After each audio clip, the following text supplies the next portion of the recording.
শাশুড়ির রুমে যায়। তে আর জাংকুক ছাড়া সেখানে পরিবারের সবাই উপস্থিত।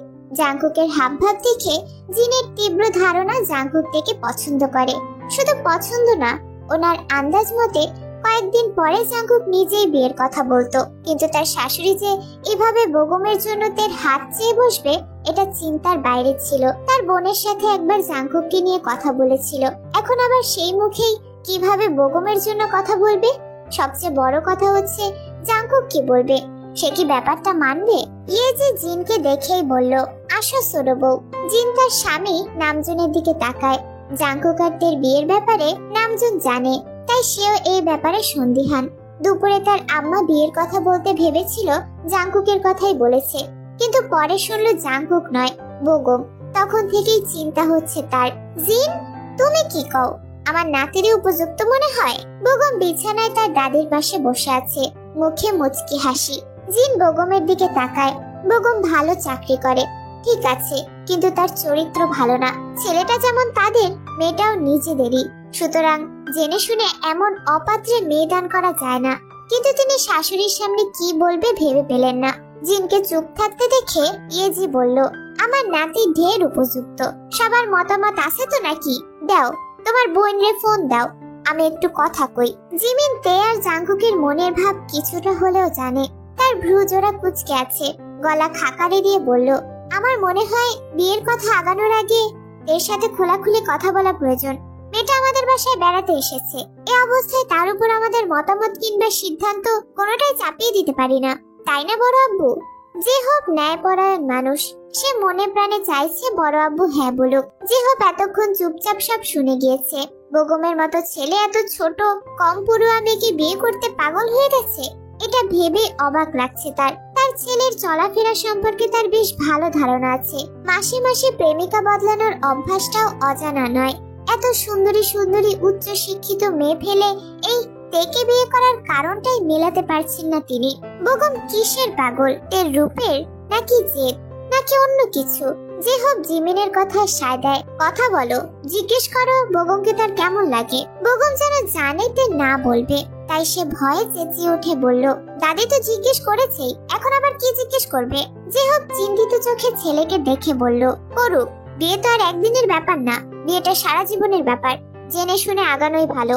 যে জিনের দিকে তাকিয়ে আবার বলল, কি হলো? তুমি তোমার বোনকে ফোন দাও।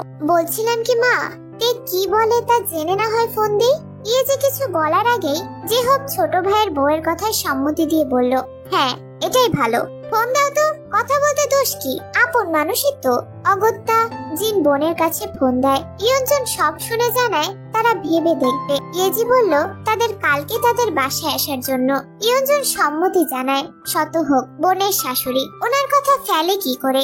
ওনার কথার অমান্য করলে যদি তার আপার সংসারে অশান্তি হয়। ইয়েজি জিনের হাতে ফোনটা দিয়ে বলল, ইয়ঞ্জন এখানে আসলে আর কোনো কথা হইব না, ডাইরেক্ট বিয়া হইব। আমি চাই 2-1 দিনের মাঝে বিয়াটা সম্পূর্ণ হোক। বেগম রুমে এসে আয়নার সামনে দাঁড়িয়ে মুচকি হাসে। চোখের পর্দায় ভেসে ওঠে তের নিটল দেহের গড়ন। ইস, এমন শরীর সামনে থাকলে ঠিক থাকা যায়? আর মাত্র কয়েকটা দিন, তারপরে এই দেহে ভাগ বসাতে কোনো বাধা থাকবে না। বেগমের মুখ দিয়ে অশ্রবণীয় বাক্য বের হয়ে আসে।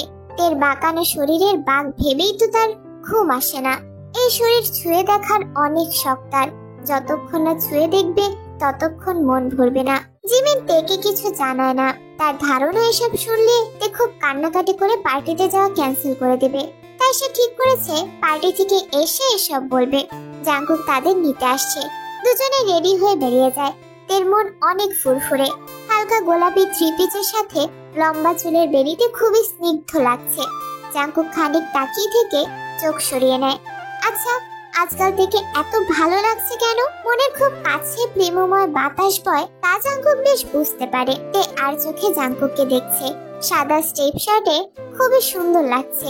জাংকুক এমনিতেও চোখে পড়ার মতো আকর্ষণীয়। যদি তার আর জাংকুকের বিয়ে হয়, তাহলে এই সুন্দর পুরুষটার সবটাই তার।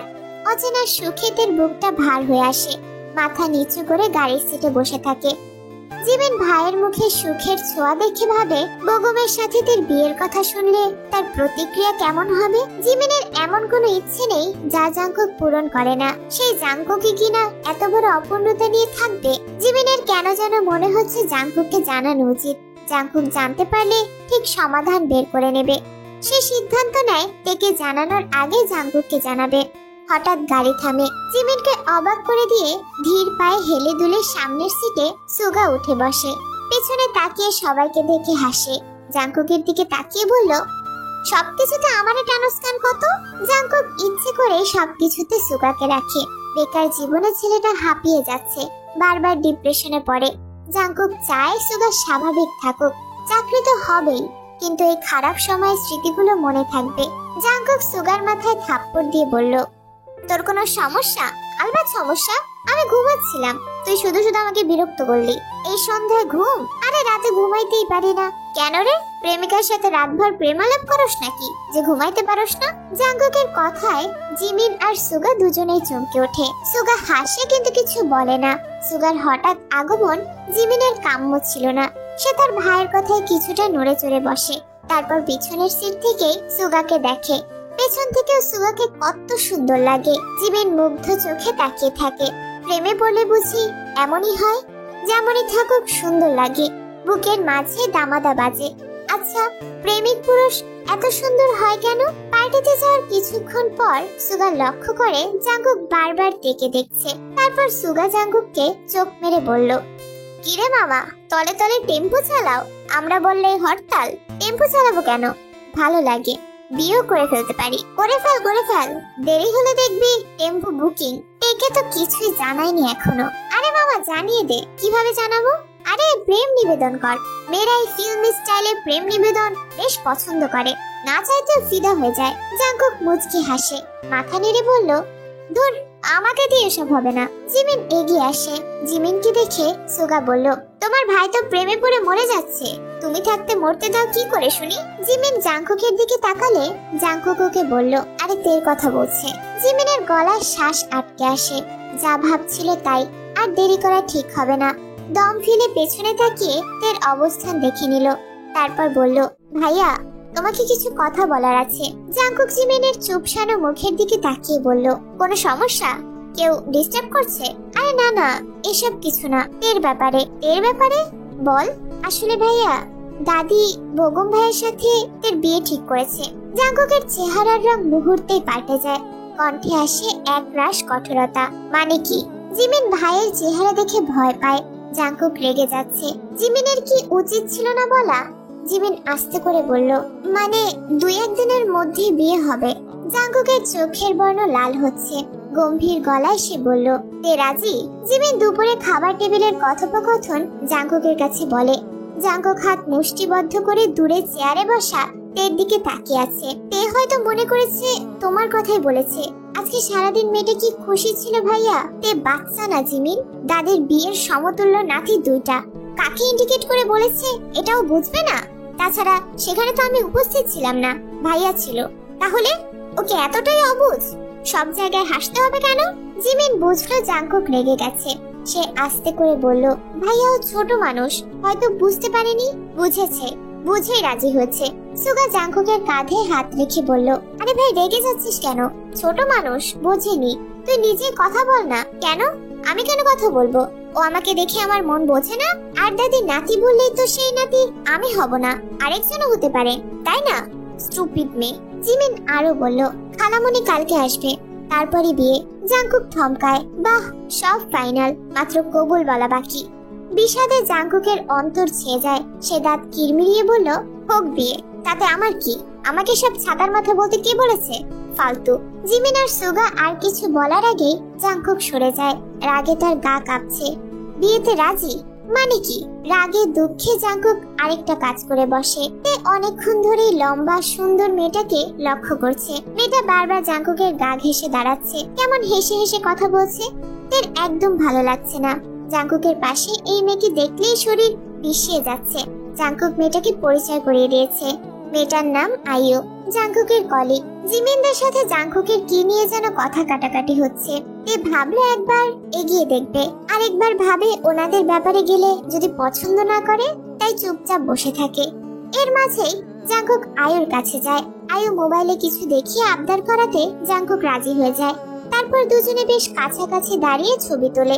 আয়ু এই প্রথম জাংকুকের এত কাছে আসার সাহস পাচ্ছে। সে বেশ খুশি মনে ছবিগুলো তোলে। জাংকুকের দেওয়া সাহসে আয়ু আরো সাহসী হয়ে ওঠে। জাংকুকের হাত ধরে এপাশ ওপাশে কতক্ষণ হাঁটাহাঁটি করে খালি টেবিলে ধপ করে বসে পড়ে। জাংকুক আর চোখে থেকে লক্ষ্য করে, হ্যাঁ, তাদেরকে দেখছে। জাংকুক চোখ বন্ধ করে নিজেকে সামলাতে চায়। এর চোখে পানি টলমল করে। জাংকুক কি এমন ছেলে? এতদিনে তো একবারও এমন মনে হয়নি তাকে। কষ্টে মনটা ভরে ওঠে। কিছুক্ষণ পর ভাবে, আচ্ছা, তার সাথে যদি জাংকুকের বিয়ে ঠিক হয়, তাহলে জাংকুক তাকে দেখিয়ে কেন অন্য মেয়ের সাথে ঘুরবে? এসবের মানে কি? নাকি দাদির বলা পাত্র জাংকুক নয়, বরং বোগম? এর গলা শুকিয়ে আসে। ছলছল চোখে জাংকুককে দেখে। জিমিন তার পাশে বসে তাকে বিস্তারিত খুলে বলে। সব শুনেতে মুখে হাত দিয়ে কান্না করে দেয়।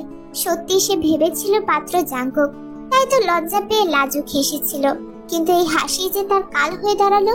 সে আস্তে করে বলল, আমি ভেবেছিলাম জাংকুক ভাইয়া, না, বোগম ভাইয়া।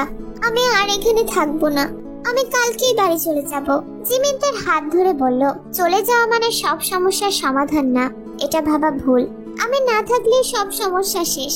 বোগম যখন থেকে শুনেছে যে জাংকুকের সাথে গেছে, তখন থেকেই সে চিন্তিত। অনেক ভাবার পরে জাংকুকের নাম্বারে ফোন দেয়। জাংকুক বোগমের নাম্বার দেখে কপাল কুঁচকে ফেলে। ফোন রিসিভ করে বলে, জি ভাইয়া, বলো। তোর ভাবি নাকি তোদের সাথে? ভাবির একটা শুনে জাংকুক আরো রেগে যায়, কিন্তু নিজেকে সংযত রেখে বলল, ভাবি? ভাবিকে? আরে তের কথা বলছি। তো কবে বিয়ে করলেন? করিনি, তবে দাদি বলেছে 2-1 দিনের মাঝেই বিয়ে হবে। বোগমের এসব কথা জাংকুকের ভালো লাগে না। আচ্ছা, বাসায় এসে কথা বলি, একটু ব্যস্ত আছি। এটা বলেই ফোনটা কেটে দেয় জাংকুক। বোগম যে তাকে জানানোর জন্যই ফোন করেছে এটা বেশ বুঝতে পারছে সে। জিমিনদের কাছে গিয়ে জাংকুক বলল, বাসায় চল। এর চোখ তখনও ভেজা, ছোট মস্তিষ্ক এত চাপ নিতে পারছে না। অসহায় চোখে জাংকুকের দিকে তাকিয়ে থাকে, যেন প্রিয় পুরুষের সাহায্য চাইছে। জাংকুকের রাগ তখন আকাশ ছোঁয়া, তাই হয়তো তের মলিনতা দেখেও দেখলো না। সুগা আগে চলে যায়। গাড়িতে জিমির সামনে বসে। তে আর জাংকুককে পেছনে বসতে দেয়। তে জাংকুকের দিকে তাকায়, কিন্তু জাংকুক তার দিকে ভুলেও তাকায় না। যে জাংকুকের চোখ মুখে মুগ্ধতা বিরাজ করত, সেই মুখে কি বিশাল কঠোরতা। তে নিঃশব্দে কাঁদলো। সাহস করে লজ্জা শরম ভুলে দুহাত দিয়ে জাংকুকের একটা হাত আঁকড়ে ধরে। জাংকুক তের দিকে তাকায়। তে কান্না ভেজা গলায় বলল, আমি বুঝতেই পারিনি। জাংকুক শান্ত গলায় বলল, কি বুঝতে পারোনি? দাদি যে বোগম ভাইয়ের কথা বলেছে, তাতে কি? তুমি তো রাজি। সুন্দর বর, বড় চাকরি, আর কি চাই? না, আমি রাজি নই। জাংকুক একটানে তার হাত ছাড়িয়ে বলল, একদম বাচ্চা বাচ্চা ভাব নেবে না। আরে বোগম না হয় আমার থেকে 1000-20 টাকা বেশিই পায়, তাই বলে বিয়ে করতে রাজি হয়ে যাবে? তে কিছু না বলে চুপচাপ কাঁদে। জাংকুক সেই কান্না ভেজা মুখের দিকে তাকিয়ে খুব আস্তে করে বলল, তে তখন কি আমার কথা একটুও মনে পড়লো না? তে মুখ ফুলিয়ে বলল, আপনাকে ভেবেই তো হেসেছিলাম।